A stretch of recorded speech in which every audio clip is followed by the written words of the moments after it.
Hello, my name is Sip Mendez. Welcome to Sip's Techie Tip. In this video, we're going to take a look at a really nice keyboard from Alesis. This is the QX49, and it is a 49 key keyboard. That gives you a lot of width. But it's very well designed, very well arranged, and it's really quite compact for being 49 keys.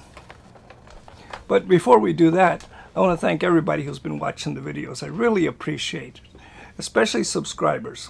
If you're not a subscriber, click on subscribe. And if you want to be notified of each new video, remember to click on the bell. So, I picked up this keyboard. It was damaged, and very lucky. I am very lucky that I was able to fix it for only about $1 of parts. And it works just fine. It's really great. And we're going to look at the keyboard, the features, and all of those things. So, let's get started. This is the Alesis QX49 keyboard. It is a MIDI controller. It has 49 keys, and these are very good keys. They feel very comfortable. They are spring-loaded, and so they spring back. It does not have the same feel as a real, true piano, but then nowadays most controllers have these type of keys. They're not going to feel like a real piano, is what I'm trying to say. Overall, it has a lot of great control features. It has 6 control buttons. These are for your transport, but they have other purposes. They have for zone ranges and zone groups, and we'll explain more about what those things do. It has 8 knobs. These knobs can be used with your digital audio workstation to adjust the attributes of your instrument. There are 4 drum pads, and these drum pads can also be used and programmed as control buttons. There are 8 faders, and these are low profile faders, but they work just fine. And then we have a very bright display that has great information. Anytime you make a change, it's going to tell you what it's doing.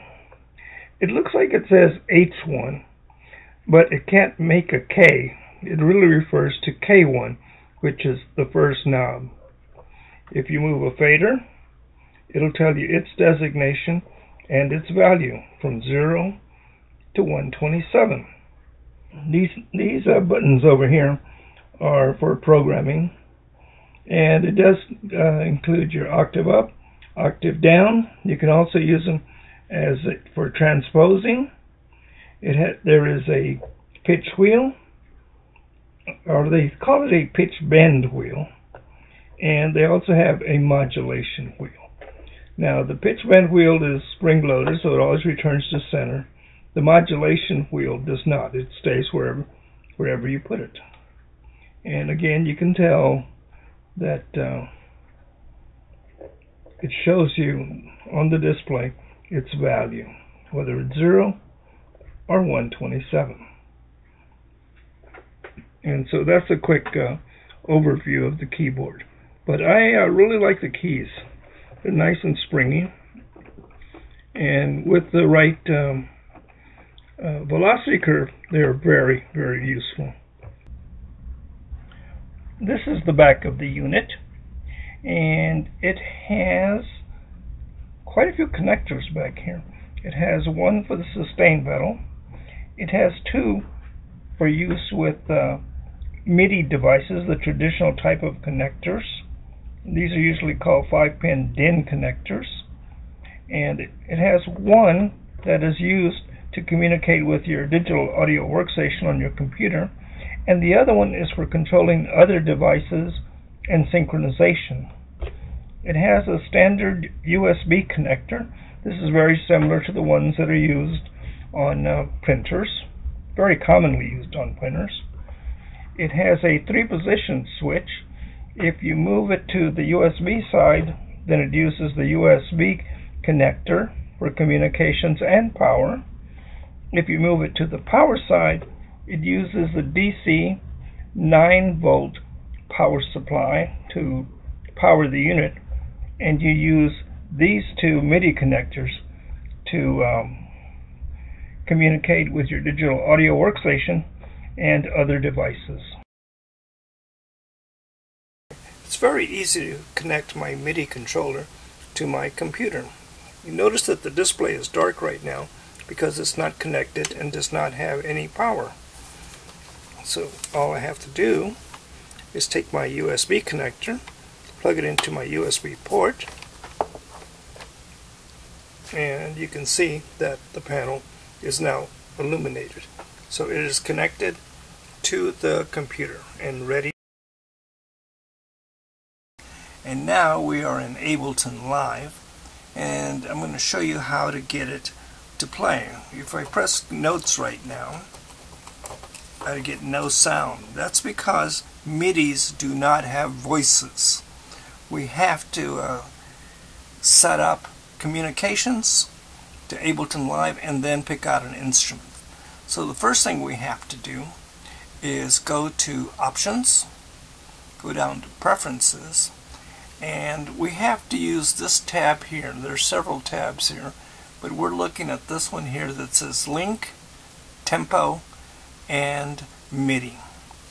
And this section from here on down refers to the MIDI. And this control surface is actually for all of these little control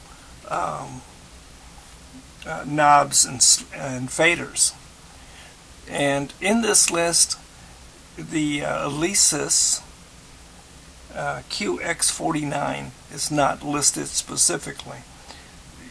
You can try these three here and it might be a good match, but I prefer to leave it on none. And then I have to select my input. And if I click on this down arrow, it'll show me that it has communicated with the QX49. And so I'm going to click on him as my input. Then as my output, I'm going to do the same thing.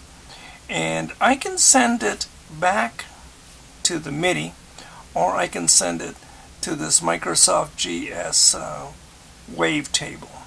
And a lot of people do, because it really doesn't matter unless you really know what you're doing. So I'm going to go ahead and send it back to the QX49. These little boxes over here need to be checked, and these are checked because the last time I used them they were checked. And but basically for input you need to have track, sync, and remote checked. You can also check this one, MPE, if you like. It might make a difference, usually not. Then select these track and select these remote. You have to select this remote to use the controls. That's what those are for. Alright, and then we can close that. Now we have to do some changes over here. I'm going to change the screen. There are two buttons over here, and to get two different screens. If you're doing loops, you'd probably use this one. If you're just doing plain old tracks, you can use this one. And this has some little controls that I want to be able to see. In this, I'm going to go back to how this was originally. And this is how it usually looks. It usually looks like this. There's a drum rack. Impulse is a package of instruments. Simpler is also simple instruments. But I'm going to start with this one here that's called Instrument Rack. And I click on this one, this little arrow, and it drops the list. I'm going to go down here, and I'm going to go down to Pianos and Keys, which is keyboards. And I'm going to look through here, and there's many different ones. When you click on one, it plays a sample for you. This is a good one here. This is electric basic piano. Different one. If you turn this little thing off, then they won't. It'll keep them from making too much excessive noise. I'm going to go down here and look for a grand. And if I want to hear it, that's fine. Now, this down here is a big tray. It says drop an instrument or a sample here. And so I'm going to click and drag the grand piano in here. And there's my piano. And will it make noise for me? Yes, it will.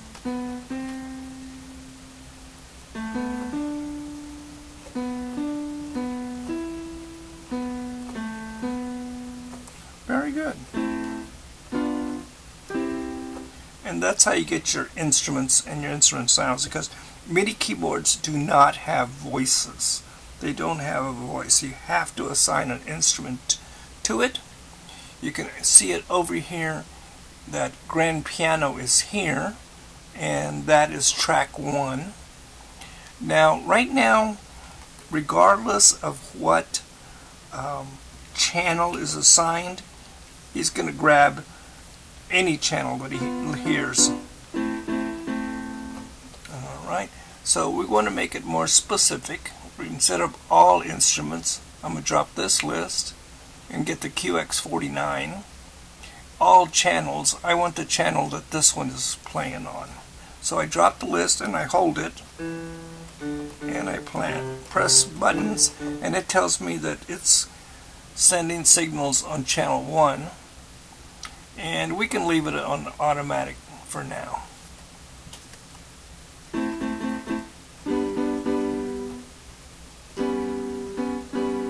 That sounds sour.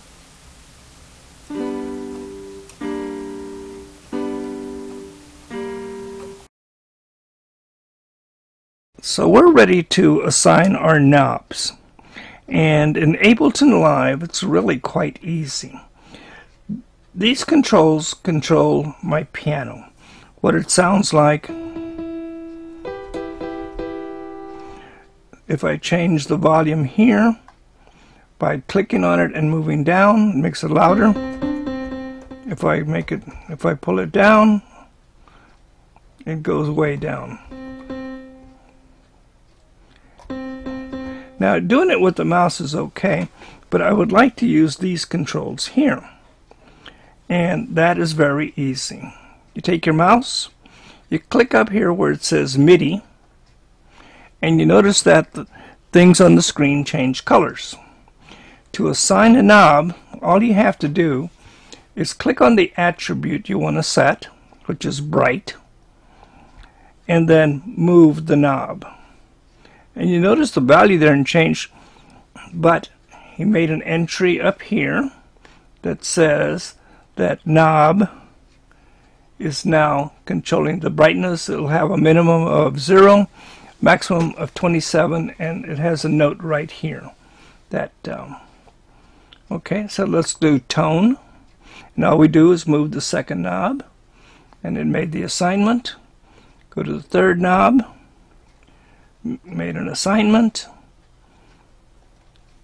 and reverb, attack,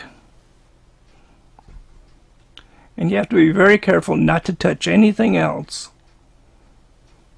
because they might get confused. And this is the last one, which is K8. So those assignments have been made. To end this screen, we click again on MIDI, and now if I want to change the brightness, all I got to do is turn the knob. Now this was on 58, so I'm going to try to put it back where I had it.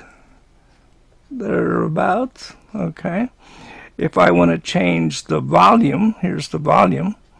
If I want to change the volume, all I got to do is move this one here, and I want it set to about 0. Now, these are not endless controls. They eventually will synchronize with the on-screen knob. So I want this to go to about 0.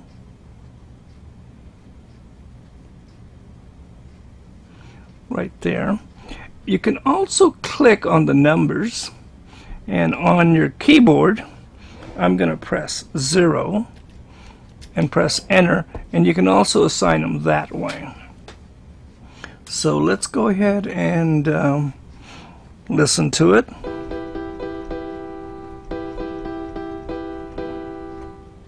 And it's picking up pretty good. And let's see what else we can do. And that's all there is to doing knobs. And our sliders work the same way. There's a slider right in here, and right now it is set at about 6. And I can move it up and down with my mouse. But I want to do it with my sliders over here. So I go over here to MIDI.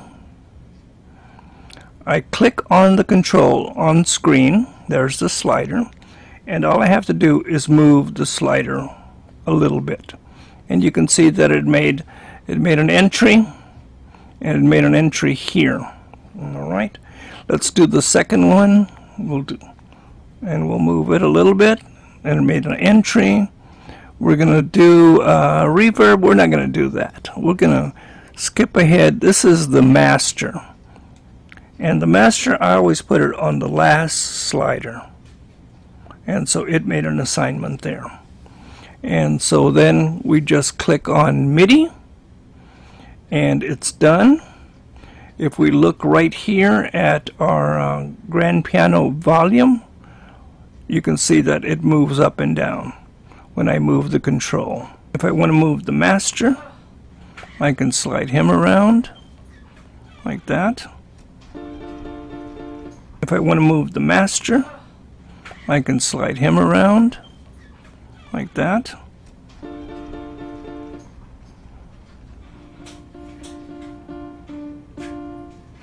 And I don't have anything hooked up on 2, but we'll check it anyway. And we'll shut him down completely.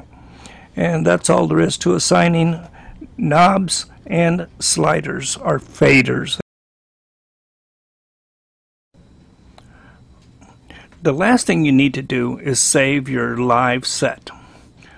Ableton Live calls its settings or its projects live sets.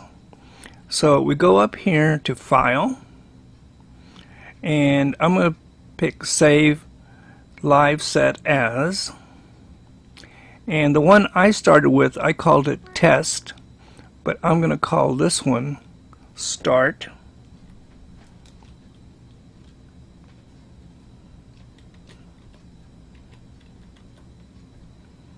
And just save it.